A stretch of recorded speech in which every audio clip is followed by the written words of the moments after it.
Welcome back to some new r/PettyRevenge stories. I hope you had a great day.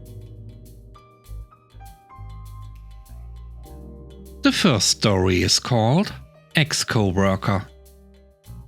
I used to work at a big blue store known for its smiley face stickers and greeters that were dead inside. I wasn't the world's greatest employee, but I got on well with my fellow blue worker bees. I liked them. They liked me. All was unicorn and rainbow glitter. Oh, who am I kidding? That job was terrible, and it was made worse by a low-level cashier, henceforth known as Ida. Ida was old. Ida was bitter. Ida made everyone's life hell, especially mine. She lived to embarrass me in front of customers, and positively glowed when she felt she had the upper hand. About 6 months after I was set free from the blue hell, I was in need of a calculator. So I went down to electronics and picked out a cute little pocket calculator, on sale for just about $3. I skipped up to the cash, plopped it down, dug out my wallet and looked up. It was Ida. I smiled politely.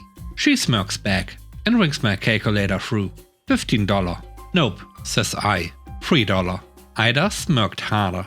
Nope, you must be mistaken, dear. Clearly it is 15. Now, I no longer work there.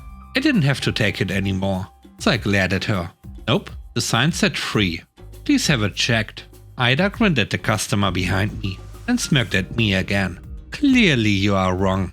Again, just like you always were when you worked here. And if you continue to argue, I will get you banned. I was mad. I glared at her. Manager. Now. Ida paused. She looked confused. Now. She called over the front manager, who asked what was going on. I said, not much, except your employee is denying me proper customer service by refusing to double check a simple price for me. Now the manager glared at Ida, who gulped. The manager went down and checked the price, $3.89, gave it to me for free with apologies, and forced Ida to apologize. That was pure gold.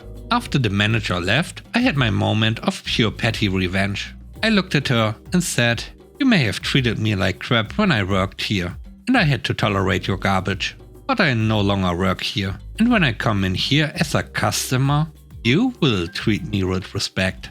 Or I will personally make it my mission to get you fired. Are we clear? I glanced at the customer behind me, and she was grinning.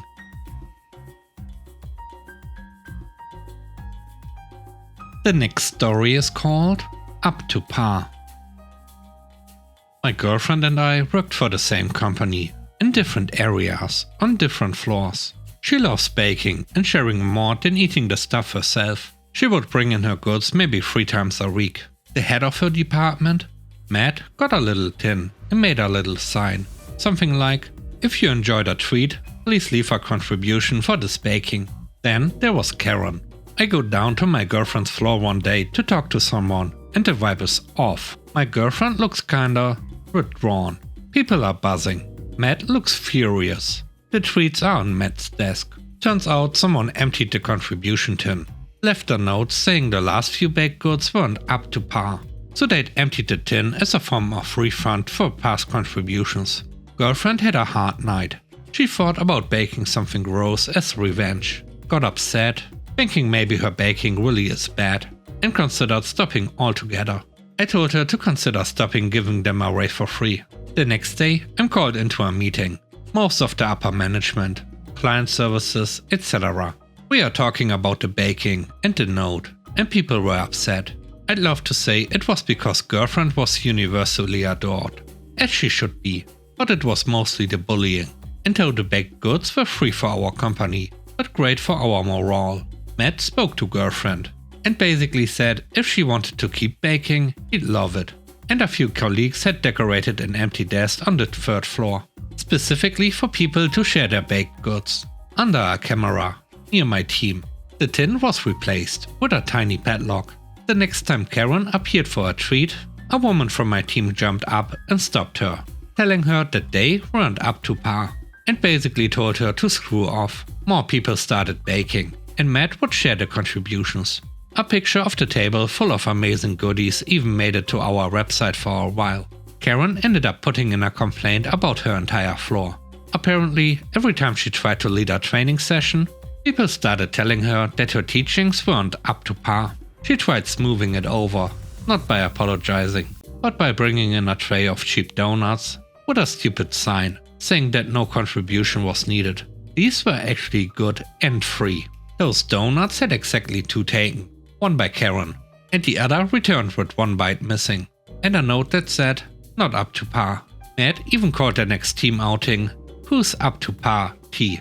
Apparently, Karen started complaining that she was trying to inspire her girlfriend to do better, that buying her own treats was way more expensive, and she needed the little treats to keep going some days, that now more people were baking, so really she'd inspired them, that she didn't know how to get past my team, who she couldn't insult. Karen tried demanding the snacks move back downstairs, but was told the note was deemed bullying, and the downstairs canteen without cameras wasn't up to par.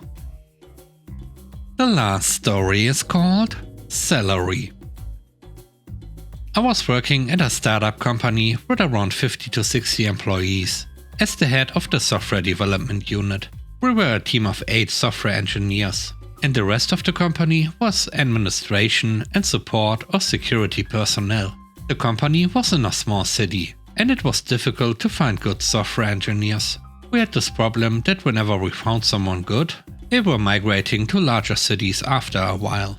So over time, naturally, payments for the software development unit raised compared to other personnel. For me alone, it was more than all the other managers in other departments by almost twice. This number, despite still being behind the standards compared to larger cities, was huge money to people in that city. And the company made this payment a secret. No one was expected to find this out. After a while, I got the feeling from some office rumors that my salary was leaked, but I didn't care much about it. Until one day, this colleague, the head of the support department, Tim, accidentally the nephew of the HR manager, decided to confront me about my salary, to make me ashamed in front of everyone. We were at the launch room with around 20 people there. "Mister, is it true that you are being paid X? Actually, your news is outdated. No, it's more than that. Do you know why they don't pay us, the support department, the same? I don't know. Better ask HR. I want to know your opinion. Are we getting paid a lot less, or you are getting overpaid? I will answer you with an honest suggestion. From tomorrow, let's switch our roles. I will also give you 2 weeks of mentorship, and then you need to manage the department on your own with my salary. I will also take your responsibilities, but I don't need your mentorship or help even for a single minute. We can discuss the salaries again after 2 months."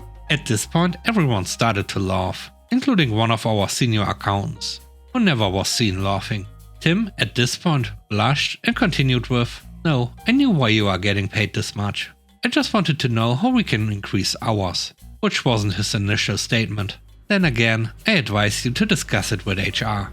It wasn't the first time, but it was one of the best times I answered this question. Thanks for watching the video. I hope you enjoyed it. If you did, please don't forget to leave a like, comment and subscribe. And if you have time, watch another one of my videos. And now, I hope you have a great day. See you soon. Bye bye.